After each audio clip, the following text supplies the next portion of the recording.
I'm Tanya Fogg with FIT Staffing, and today we're going to talk about jobs for nerds and tips and strategies on resume building and interview skills and what's out there. So, I'm going to press the red button now. Yep. It's good? We're good. Okay. Okay, so as you know, I'm Tanya Fogg. There's my contact information up there too if you would like to jot that down for any reason for the future. If anybody ends up looking for a job, we're here to help you. So if anybody doesn't know who we are, we're FIT Staffing Solutions. We've been around for about 15 years. We were initially a woman-owned and woman-run company. So happy International Women's Day to all of us. We were recently acquired by a larger company, however, called Marathon Staffing. They're located out in Eastern Mass, which gives us more resources and more room to expand to Central and Eastern Mass. So we're pretty excited about that. But please take down my information if you would like. So, why engage with a staffing company? There are a few reasons why. Has anybody worked with a staffing company before? Okay. Anybody want to share an experience or two? About? Well, my experience was that they helped me tailor the resume for their client. Uh-huh. It was usually some kind of I mean, they set me up with interviews. I was able to get a couple good interviews, and I got one of my jobs from that. Oh, nice.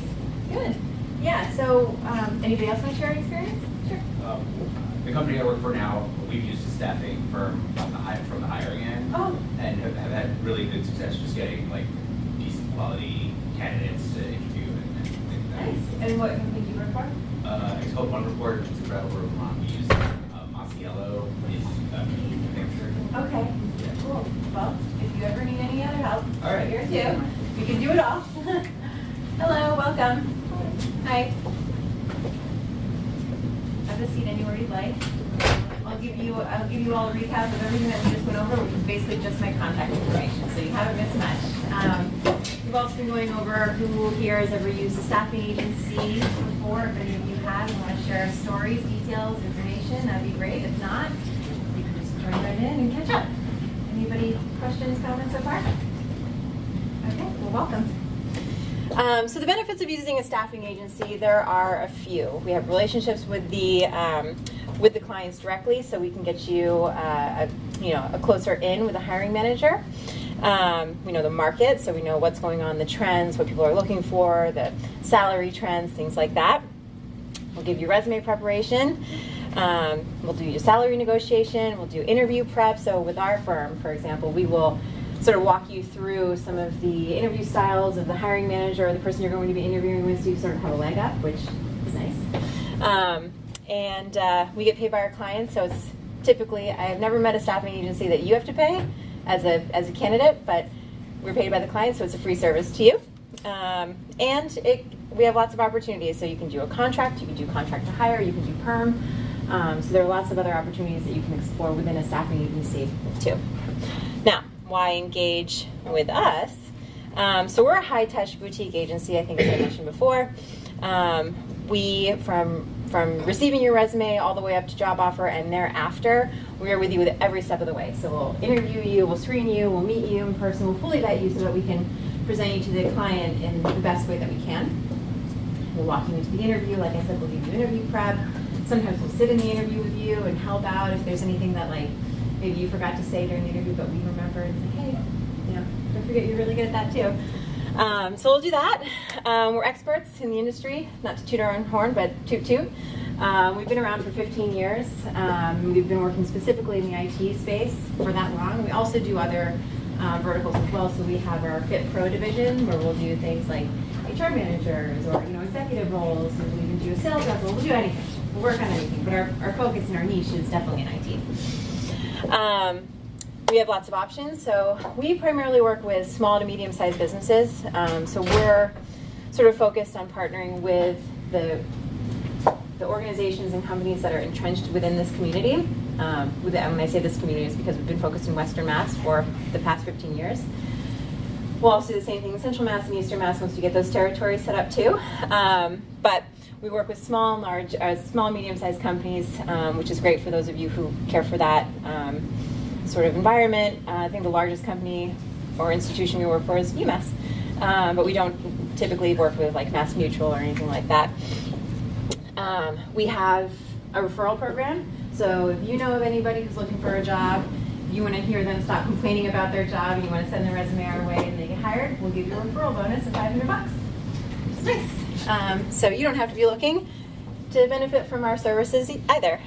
So the other benefit to us is what we call the triple F, so Fit Family Forever. So once you're with us, we stay in touch with you forever, like it or not. We'll always keep you engaged in new jobs, featured jobs we'll send out often. Featured candidates we'll also send out often, at least once a month, to our candidates and our clients, respectively. And keep you engaged. We'll also come and visit you after you've been placed somewhere. We drop off little snack jars and little candy jars and things like that. Come say hello. We'll do drop in and drop out lunches. We one of our clients, we just dropped off a old taco bar spread, and that was a great hit. And networking opportunities. So whenever possible, we're going to invite you to any of the networking opportunities that we have. So meetup groups, anything involving any opportunities for both the client or the candidate that can benefit you, we'll definitely incorporate you into that process. So next we're going to talk about sort of the differences in companies and the benefits to each one. Does anybody have any questions so far? No? Okay. So large companies, why work for them? Does anybody here work for a super large company? Okay. Want to share some benefits? Well, you work for UMass, so it's a little bit different. I used to work for mid-size. Yeah, okay. Well, we'll go over some of the benefits if anybody's ever interested in working for a large company. I work for Fox. So, Oh. yeah, that was pretty huge. But Yeah. they're undergoing so much turmoil and layoffs. Where are they located? Well, it was part of, I was at National Geographic, Oh, and they were bought fun. by, or they had a new organization with Fox, and now they've been sold to Disney, so it's been a lot of Yeah. turmoil. Yeah. Well, you can probably attest to some of these things then. So some of the great things about working for a large company is typically higher salaries, typically excellent benefits, career paths. So typically in larger companies, you have a very structured training and development program that you can ascend in the career ladder. You have job stability. There's also a structured HR process and very structured tenure programs, especially for institutions, higher ed especially. Structured training programs, again, salary grids, so you always know sort of what your next grade level is in your salary band, or what the next level is in your career in general. And some sandboxes, so you can go explore other things if you want to go into another department and sort of test out the waters and play in the sandbox. Then we have smaller companies and startups. Assuming, since nobody here is really working for a large company, that you're working for small and mid-size. Is that right? Does anybody here work for a small company or a startup? Okay. You want to share your experience? It's gotten a little mid-size at this point. Oh, congratulations. Yeah. And where do you work? Big Boot. Cool. Okay. Yeah, so you can probably attest to some of this too, and if anybody else has worked for a startup, you can as well. So small companies and startups especially typically have a really attractive compensation package that usually includes like equity or stock options to sort of get that buy-in mentality for a startup so you can get it off the ground. More roles, more growth potential. Let's talk about sandboxes. This is just like wear all the hats. So you get to do a lot of different things and sort of like broaden your experience, put all that on your resume, and be a real booster for that. You also get to see, because everything goes at such a fast pace, you actually get to see like the fruits of your labor in action. So all of your work is realized typically in a small business because you're going so fast and you're releasing things or you're putting products out there to be used by the market, which is, I think, always a really rewarding thing. And fun environment. So, ping pong tables. I think one of our clients is like jigsaw puzzles on the tables in the common rooms, games, whatever. So it's usually a fun environment, casual, relaxed. Some places even have beer on tap. You can just like walk around at 4 o'clock drinking a beer. Who doesn't want that, right? So the other option is a managed service provider. Has anybody worked for a managed service provider before? No? Does everybody know what a managed service provider is? Okay, a managed service provider is a company that basically, so let's take an IT department, for example. A managed service provider basically is your outsourced IT department. So they'll come in and they'll be the resource to fix all of your troubleshooting issues. So from help desk to network infrastructure to security. So that's what they do. Benefits about those are pretty similar to a small company, but you have way more variety. So in a managed service provider, typically you're working with like 20 to 30 clients at a time. So you're going to be running at rapid pace, and you're going to be working with a lot of different clients and getting exposure to a lot of different businesses, which is fun. You get to travel, so usually you get to go on site to these clients. So if you're going to, depends on really what your market is, but you could be going across the country, you could be going international, or you could be sticking to this general area.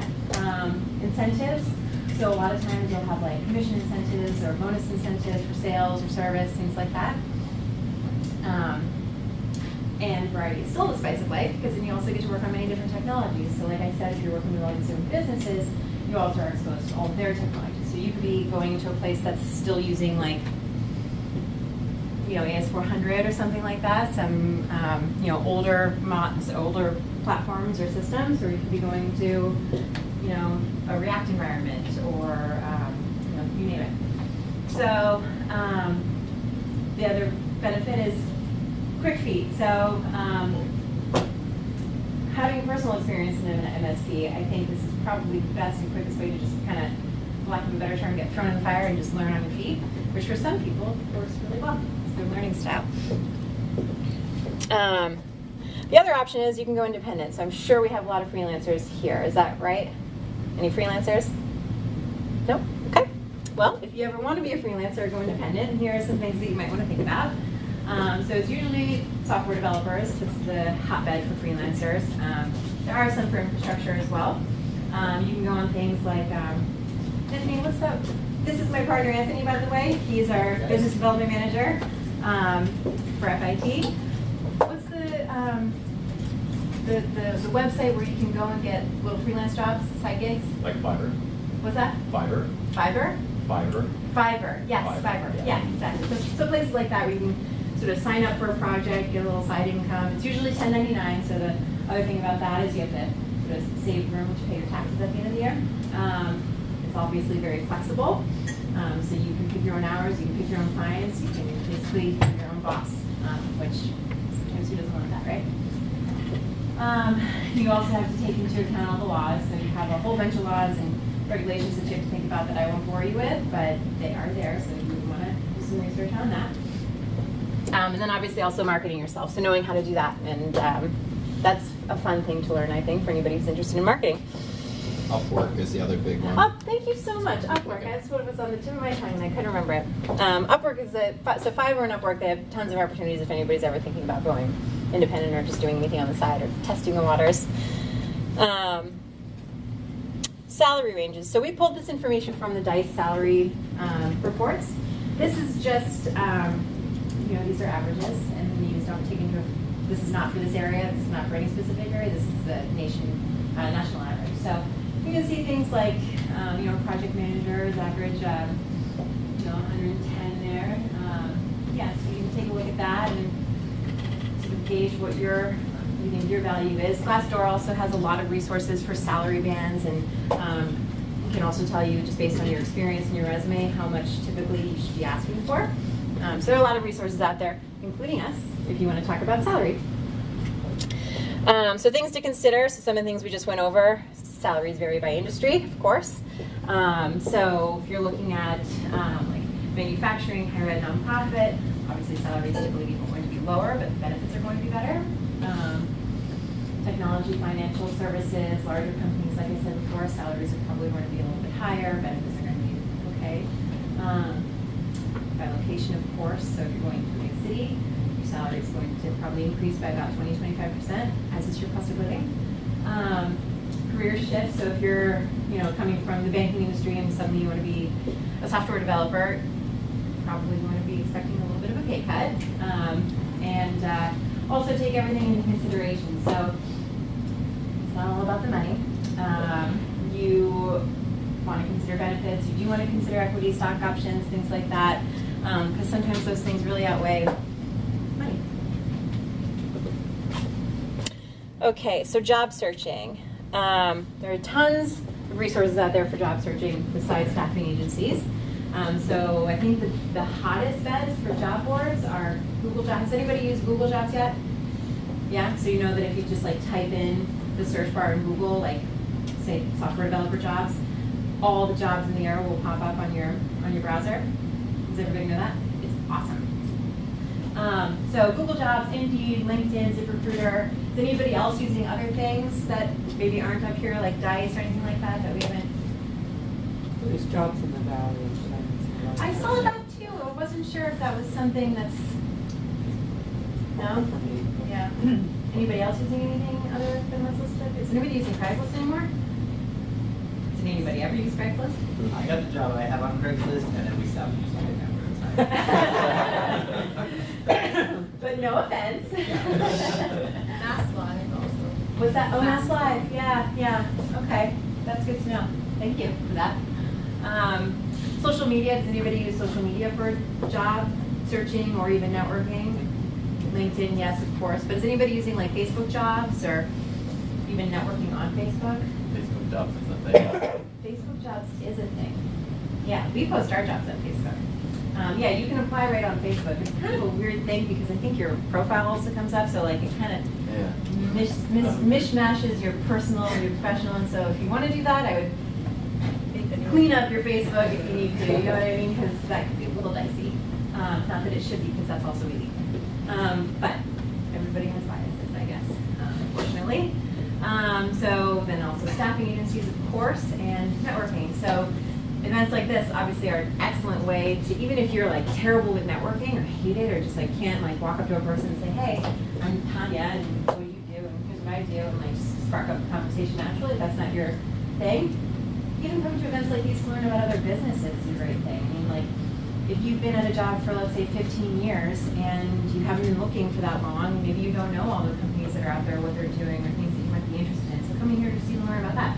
You don't even have to say a word. You just learn. So those are really good opportunities in finding a job. Anybody have any questions so far? Or comments? Anything I've not covered in the job board section? Okay. Next up, building a great resume. Can't tell you how often we do this for our candidates, helping them with their resume. So there are lots of things to factor. So tailor your resume to match your goals. So if you, let's just stay with the banking example. If you are coming from the banking industry and you want to be a software developer, you're going to want to list all of your experience regardless, because it shows that you've had a job and no gaps in your resume and things like that. But you want to put like projects that you've done on the side. So if you're doing these side projects on Fiverr or Upwork or anything like that, list them at the top so it catches the eye right away. So the next bullet point, catch the eye. So list your best skills at the top. I don't know if anybody has seen this before, but on a resume these days, like the objective, that's like old news. So well, you can do whatever you want, but we recommend that you don't say like, looking to utilize my skills as a software developer to gain experience, or what, like those boilerplate objective lines. List your summary. So I am a banking person looking to get into the software development industry, and here are my skills. My areas of expertise are X, Y, and Z. A lot of people even put them in a table, so it catches the eye like really well and right away. There are also lots of templates out there, lots of free templates. There are apps that you can use. There's an app called Canvas that has like all sorts of things that you can use, so even digital marketing, stuff like that. But they have a lot of really cool resume designs. Word even has lots of really awesome resume designs, so you can get super creative with it, especially if you're in the digital marketing or software development. Some of those templates are really cool because it sort of shows that like you're creative, you know? So grammar and punctuation, this is one thing that's one of my pet peeves. So if you have like a section where you have periods at the end of your bullet points and then another section where you don't have periods, all those things need to be sort of consistent. So use the right grammar, use the right punctuation, spell check. Choose your words wisely, so use really strong action words. Everybody knows what I mean by action words, like managed or accountable for or developed or directed, things like that. Use the right tense. So if you are talking about your current role, use current tense. If you have a role that you work, past role, change all of those words into past tense. And don't repeat. So along with those action words, try not to repeat them. Try to use different ones if you need to use a thesaurus or anything. Try using that. So instead of saying like, manage this, manage that, manage X, manage Y, manage Z, use different words. And be concise. So there is a reason why people say to keep your resumes to one page, and that is because everybody's running a mile a minute in every company, right? The skill to be concise is a super valuable one, and to be able to list all of your experiences in one page shows that you're concise, especially if you've had a long career. And phone a friend. So ask someone to review your resume for you. We'll do it. We'll always do it for free. But ask a friend to review a resume, especially if they're good at the English language. Ask them to check for grammar. Ask them to check for spelling. Ask them to check for those repetitive words. Anything, things that like maybe if they know you professionally, things that you could add to your resume to sort of like enhance it. Those are great things to do. Does anybody have any questions so far? Interview prep. So, anybody want to share some things that they do before an interview? Well, actually, they're doing a lot of group video interviewing before you even go into a place. So like two-way interviewing? Well, it's like, sometimes it's Brady Bunch. It's like 5 big people in different squares that you're talking to on your own. Yeah, that is a really big thing these days. We do that. So like I said before in the beginning of a presentation, we fully vet all of our candidates, and so that includes either meeting you in person or doing a video interview, just so we can sort of gauge body language, we can gauge all sorts of things. But yeah, there is a lot of that going on now. And you want to know, yes? Well, I was just going to say, I'd like to research the company, but something specific, like a project they've done or something, to try to relate that to what my skills are, so I can essentially bring it up. Like, I've done this, the same kind of thing you guys did on this project.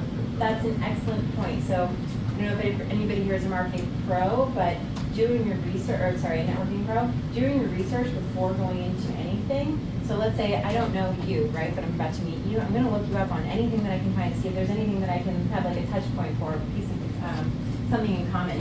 But that's an excellent thing to do. Does everybody here do that? Do you research companies before you go into an interview? Yes? Good.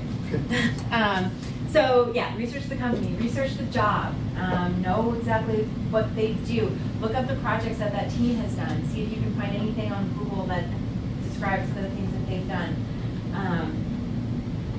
It's a helpful leg up so that you can have more things to talk about during your interview process.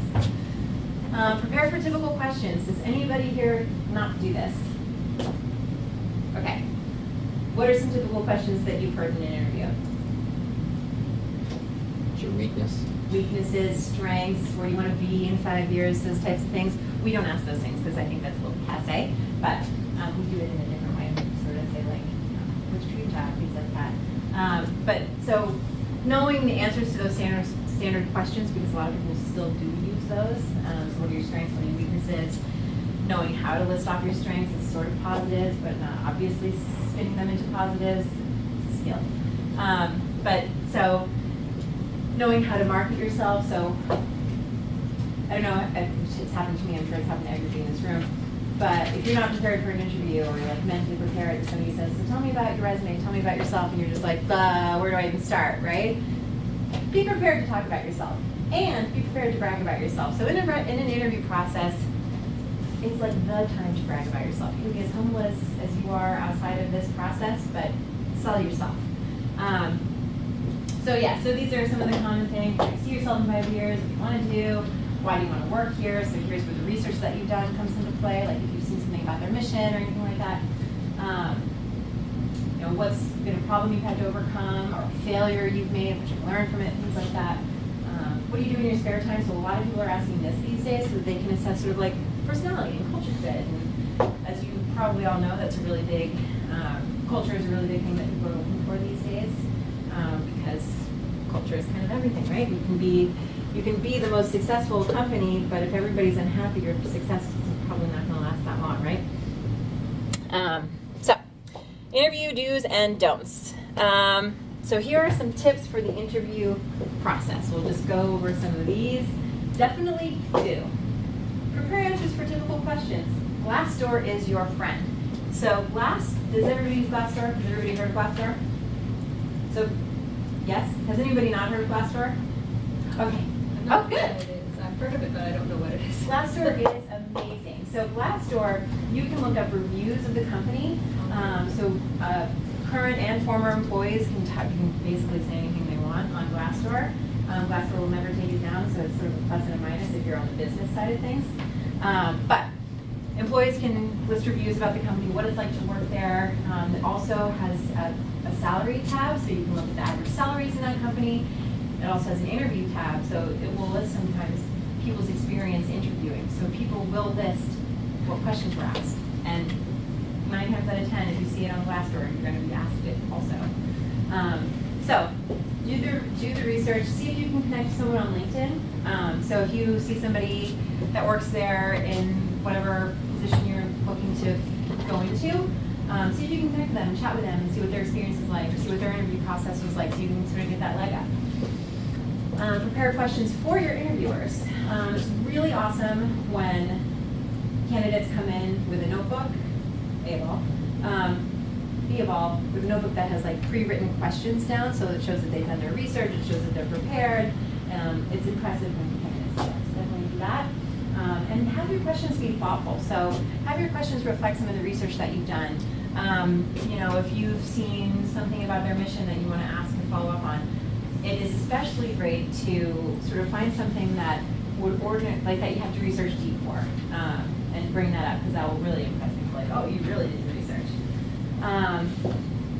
Bring a couple of copies of your resume. Please bring copies of your resume. If you don't bring a copy of your resume, that typically doesn't look great. Especially if the hiring manager doesn't have a copy in front of them, and they have to go and print some out, and then you're waiting there, and it's kind of really awkward, and you're like, oh my God, I just bombed this interview because I didn't bring my resume. Has that happened to anybody? It's happened to me. Dress the part, but know your audience. So let's say, if you're going into Mass Mutual for an interview, what do you think you should wear? Probably. If you're going into a startup, what do you think you should wear? Yeah, probably it's like something like that, or maybe not jeans, but like, slacks and like a nice shirt, whatever. But know your audience, look at their website, see whatever you can find on Facebook, because a lot of times they'll post pictures of like, events that they'll have in their office and things like that. Those are gold mines for information. Bring something to write down on the notebook. Be on time, but not too early. Don't be that person that comes even 20 minutes early, because that's really awkward, I think. You have that person who's like maybe not ready to start interviewing right away, or they're like, man, now this person's going to be waiting in the lobby with the receptionist, and the receptionist is feeling all awkward, whatever it is. Come like 10 to 15 minutes earlier. That's a sweet spot.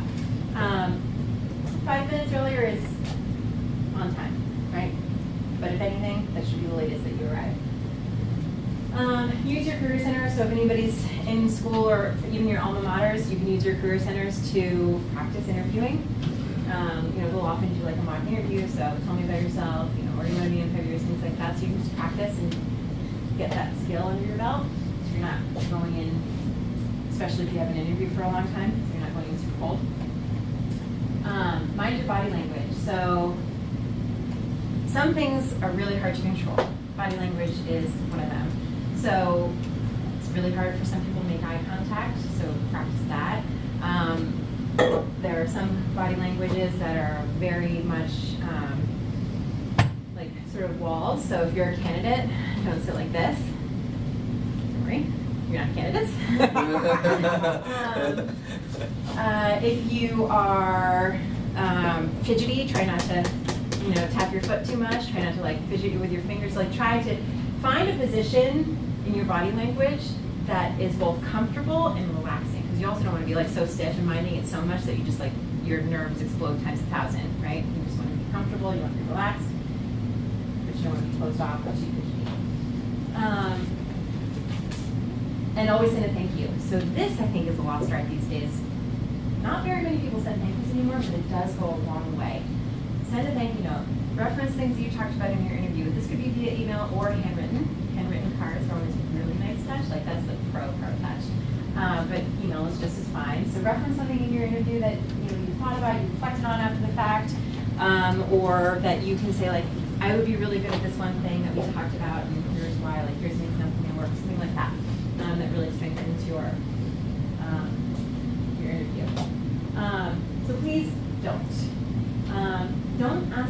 questions that lack tact, like, how much are you gonna pay me? I typically would reserve that question for never, but if you are going to be talking about compensation, I would talk about it in like some of the last steps.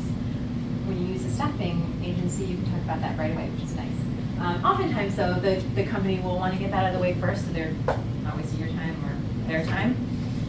Because if you're looking for, you know, $80,000 a year, but you're applying for a job that's $40,000 a year, you should keep the conversation, because always networking opportunities are great, but, you know, if they don't want to keep the conversation, that's out of your control, right? Don't forget your manners. So don't smoke right before, don't over perfume, don't chew gum. Let's see, what else are some, has anybody else experienced some like bad manners in an interview? Don't interrupt. What are some other things? Anybody else have any other like bad things that have come up in an interview? What? I had somebody come, I was doing the interview, and he came in the room, and the first thing he said was, "You people need to get a sign." Yes, don't say things like that. Don't say things like "you people," pretty much ever to anybody in any circumstance. So yeah, so things like that, like, you know, don't, we interviewed someone yesterday who has interviewed with us a couple times through processes for an internal hire. Was interviewed with us a couple times, you know, and one of the things we said as we were talking to them, we were like, you know, you've met a bunch of us several times at this point, you know, let's talk about any questions or anything that you've gleaned or anything like that. And their response was, yes, several times. So don't do that either. Be excited about the interview process in all of the stages. Don't trash talk your former boss. This also happened yesterday. Pretty much the first thing that this person said when they sat down was like how terrible their first job was. Don't do that. Don't trash talk your employer pretty much at all. If you have to, like if they're really probing for like, well, you know, what happened or whatever, start off with the things that were really great about the job. So let's say you had a terrible boss, and that's the reason why you left. But that terrible boss had all these negative traits, like, you know, they're a narcissist or something like that. But they're really good orators, so they're really good at public speaking or something like that. You can start off with like a nice, you know, some people call this a BS sandwich. Have anybody ever heard that term? Yeah. Compliment, bad, right? So great orator. There were some things here that were areas of opportunity for them. So don't say like they were really bad at this. Areas of opportunity is a really nice way of saying a weakness, right? And then say something else nice. But like, I had a great time there because the culture was great and everybody was great. That's a really nice way to wrap that up in a package, yeah? Actually, found in those situations too, it's kind of better to maybe focus on what didn't work for you as opposed to keep the focus on the employer. Oh yeah, exactly, definitely, yeah. Anybody else have an experience like that? So don't be negative about yourself. It's really hard sometimes to keep up that sort of like braggadocious nature, especially if it's not your nature. So don't say things like, well, you know, like I don't even know, like I'm really something, when that's probably not the thing that you should say. It's like, I'm really shy, or, you know, I didn't do this because, like, you know, whatever. Don't be morose, I guess, is what I'm saying about yourself. And don't pretend. So this is something that I really love to give advice on, because so when you're interviewing, a lot of people don't think about it this way, or maybe they do these days, but when you're interviewing, you're just as much interviewing them as they are for you, right? Because if you're going to a job, you want to be there for a long time. So basically, it's kind of like a marriage, right? So like, you want to make sure that you guys are compatible, and that the management style works, and that, you know, you're asking the right questions, like to the hiring manager, well, what's your management style? How do you like to manage people? Hopefully they're asking you, how do you like to be managed? How are you most effectively managed? Things like that. Because you want it to be a long-term thing. You don't want it to be like a few months and then you're out because, you know, you didn't vet them properly. But also, you're presenting your most authentic self so that they can know exactly what they're getting into. So there's no surprises, right? So you're not going to say like, I can build a website when you've never done that before. Like, you know, and then has anybody ever seen the meme of the sheepdog in the herd of sheep that ends up getting chased by the sheep? And so the meme is when you lied on your resume saying that you're a sheep herder, and it's like all the sheep chasing this like little tiny dog. It's pretty good. So don't do that, because then, you know, you're probably going to be out of your job pretty fast. Any questions on that so far? Yes, yes, yes. I have two questions. The first one is, I'm just starting out with LinkedIn, I've never really used it before. So what's the etiquette with that? Is it okay to just like send out a network request to somebody that you don't know? Yeah. So when I first moved here, I moved here about 2 years ago from New York, and before I moved here, I LinkedIn, that's going to be a word. I LinkedIn'd almost every HR person in this area, who ultimately referred me to Jackie Fallon, which is how I even got this job. But I made networking requests to everybody, and I told a little bit about myself. So you have so many characters that you can use in those messages when you connect with someone. Does everybody know that? So try to write down an elevator pitch, like as a template. Just copy and paste it right into that, into the note section. And send it away. Yep. Yeah, because you always want to have like a purpose for why you're networking with someone, right? Like, what's your name? Amanda Lynn. What's your industry? What are you looking for? Just starting out in the IT industry. Okay. So I'm Amanda Lynn. I'm just starting out in the IT industry. I have researched your company. I love your mission or the project that you're working on or something, and I'd love to be part of it. Either way, I'd love to have you in my network. Thank you. Simple as that. You have a question, and then I'll get to you.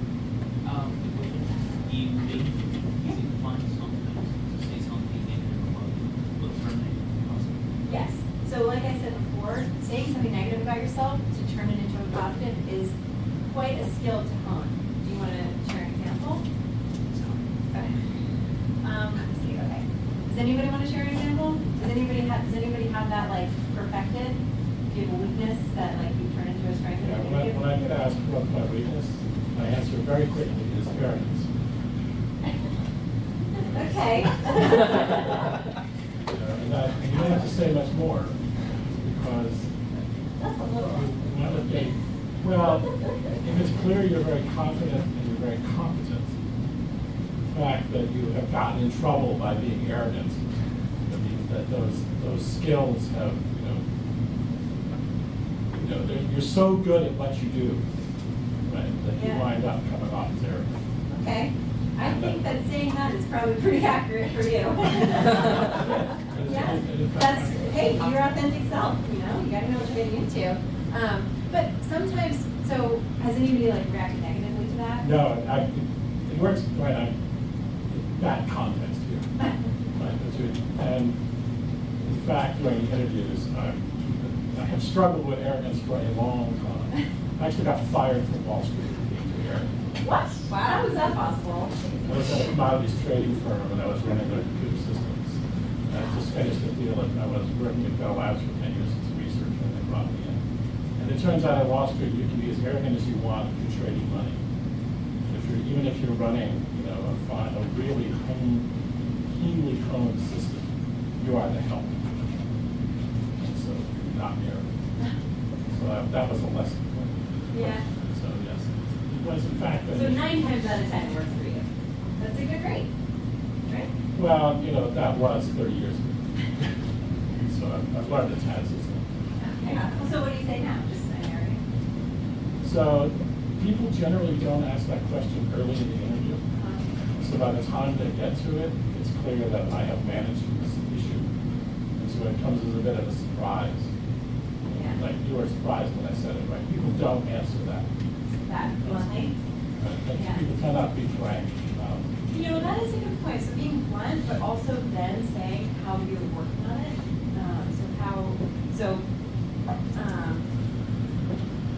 Or even picking something that you think is a positive in the environment, like being arrogant, you think makes you sound like you're very competent. So figure out a narrative for that, or if like you're super competitive or something like that. That usually goes well for business. And say like, but I've been working on this and I learned, I had this one experience where I was fired because I was too arrogant, so I've been working on it and this is something that I'm actively working on. So whatever your weakness is, follow it with something that you're working on to correct that. Yeah. That shows self-awareness, reflection, initiative to better yourself. Yeah. Does that answer your question? Yes. Yes. And my comment first to you. I think thinking less about it being a weakness and more thinking about a growing opportunity, just like you were talking about. Having that mindset shows that you strive to learn, because everyone has room to grow, and when you recognize your weaknesses instead as growth areas, then all of a sudden they're seeing that, oh, you're optimistic, all of a sudden you're wanting to go that extra mile to be able to fill that hole that you're missing. Yeah, and before you go on to your second point, Sure. that's a really good point. Thank you so much for giving that to me. Always say weakness, because if you say I don't have any, That's a weakness. yeah, if you don't have any weaknesses, that is your weakness.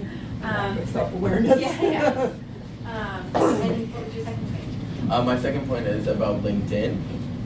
So I have found people who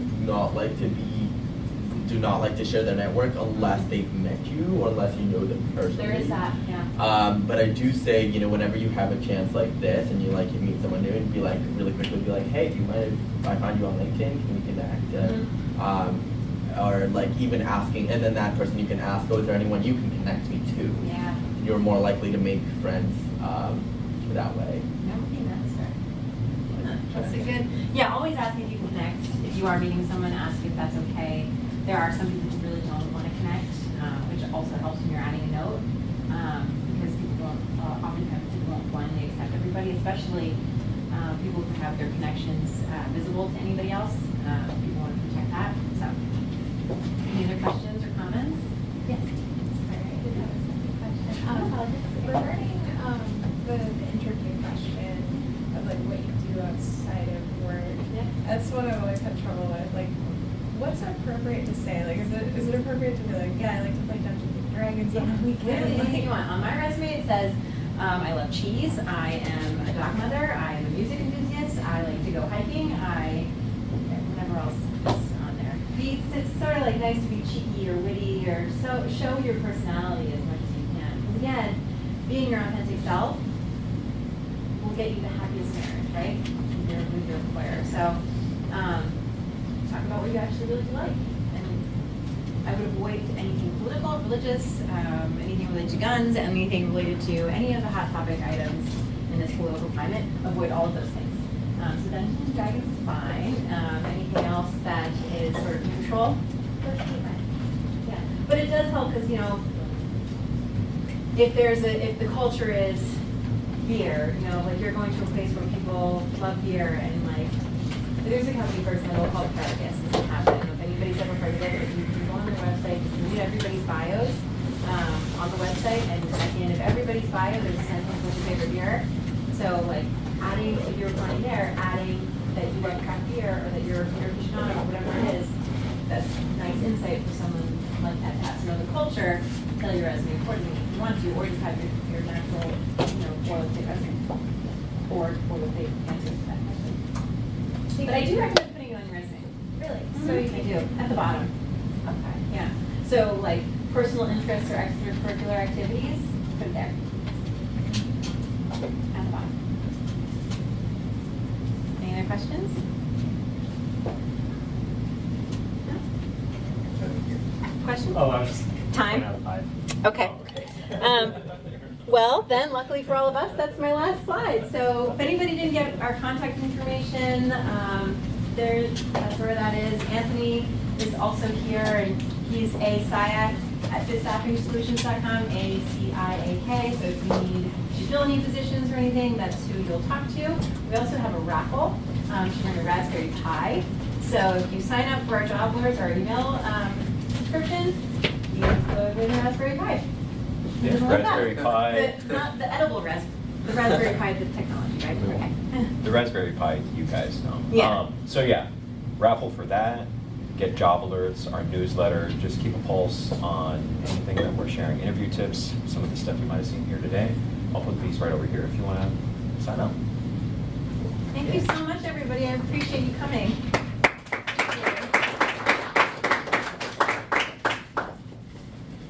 And we have a booth down there, so if you have any questions, don't hesitate to stop by. The sign-up sheet will be down there too. We have candy. Who doesn't love candy? And we'll also be doing the resume review this afternoon in this room. I'll just add, I'm doing the 11 o'clock on job searching, and I have nothing that overlaps with Tanya. So if you're interested in going deeper on LinkedIn and on networking and search strategy, stuff like that, come on back at 11. What a nice segue.